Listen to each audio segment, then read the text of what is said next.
Welcome to The Explainer. I am absolutely thrilled you're joining me today because, honestly, we are tackling a universal, super high-stakes challenge. We are talking about making tough choices when your options feel, well, incredibly limited. Today, we're going to break down the exact mechanics of discernment under pressure, giving you a highly practical toolkit for those moments when you feel completely backed into a corner.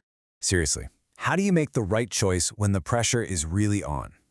We've all been there. You're facing a massive deadline, an unreasonable boss, or just a sudden, unexpected crisis.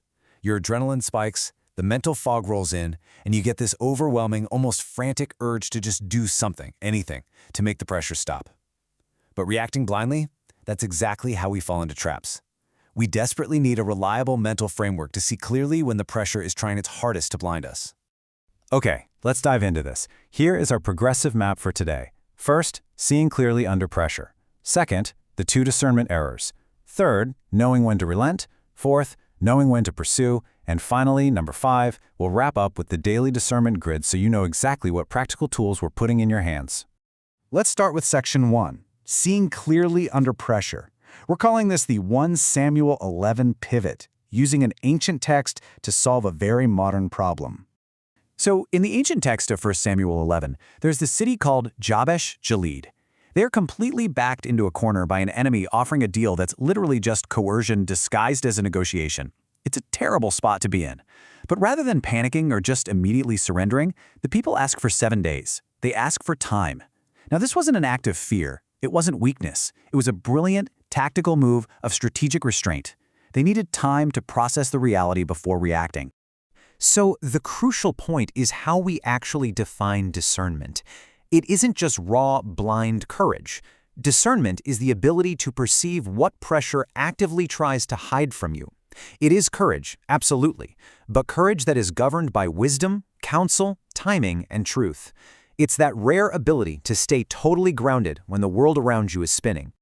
Moving right along to section 2, the 2 discernment errors. Basically, the guardrails of what not to do under pressure.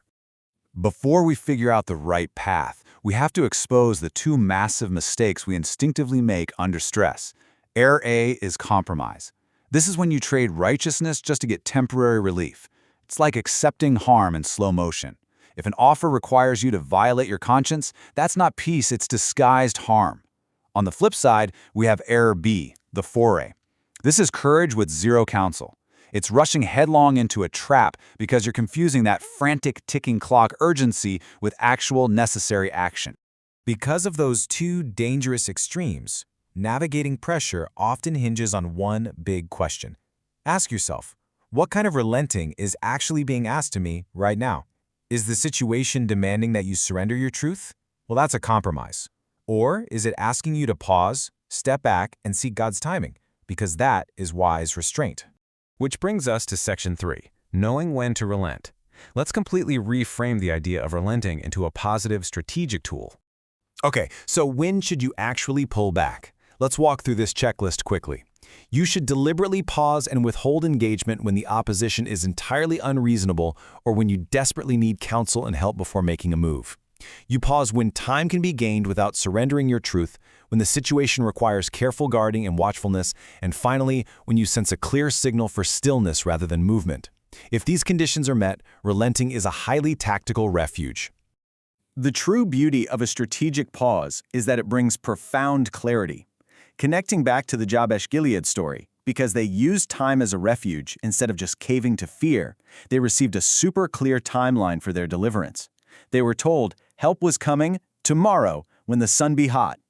That wise restraint led directly to clear direction. Now for the opposite side of the coin. Section 4, knowing when to pursue, taking the right action at the right time.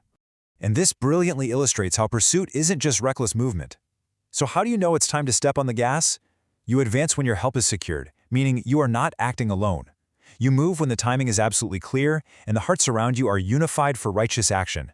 You pursue when the resistance you're mounting is fundamentally right and your action aligns with actual deliverance, not just some ego trip to prove yourself. True pursuit is obedience-supported action. Now here's a really fascinating twist. Discernment doesn't just end the moment you win the battle. After a victory, you face a brand new choice. Do you relent and show mercy, Or do you pursue and exact vengeance? Even in our ancient case study, the leader had to actively restrain unnecessary severity after winning, declaring no one would be put to death that day. Sometimes the most powerful way to relent is by choosing mercy. All right, let's pull all these concepts together. Section 5, the Daily Discernment Grid, your practical toolkit for everyday pressure. Now, what's really interesting about this grid is that it functions like a circuit breaker.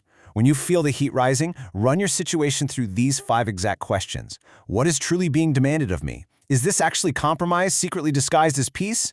Is frantic urgency forcing a reckless foray? Is it a time to step back, relent, and seek counsel? And is the timing genuinely clear to pursue? Ask yourself these questions under pressure, and I promise you the fog will instantly begin to lift. To really cement this framework, let's lock in some strong mental anchors. First declaration: truth will not be traded for relief. When the pressure begs you to just give in so the pain stops, you hold the line. We absolutely do not compromise our conscience for a fake sense of peace. Second, urgency will not be mistaken for faith. Feeling incredibly rushed is rarely, if ever, a sign of clear, faithful direction. Pressure loves to use manufactured deadlines to force your hand. You do not have to move until the timing is right. Third, isolation will not be mistaken for strength. Operating entirely on your own without counsel, help, or unified hearts, that is the exact definition of a dangerous foray. Real strength actively seeks out wisdom. Let's look at how this builds our ultimate confidence when facing high-pressure decisions. Help will be sought. Timing will be honored. Deliverance will be trusted. This right here is the posture of true discernment. You aren't panicking, you are actively waiting for the right moment. To summarize all of this, discernment determines when to relent, using restraint, waiting, watchfulness, and mercy, and when to pursue, with righteous action, solid counsel, and proper timing. It all comes down to perceiving what the pressure is trying to hide from you. So I want to leave you with this provocative thought. Look at the pressure in your life right now. Are you being lured into a compromise? Rushed into a foray? Or is it time for wise restraint? Which path do you need to choose today? Thanks so much for joining me on this explainer, and I'll catch you next time.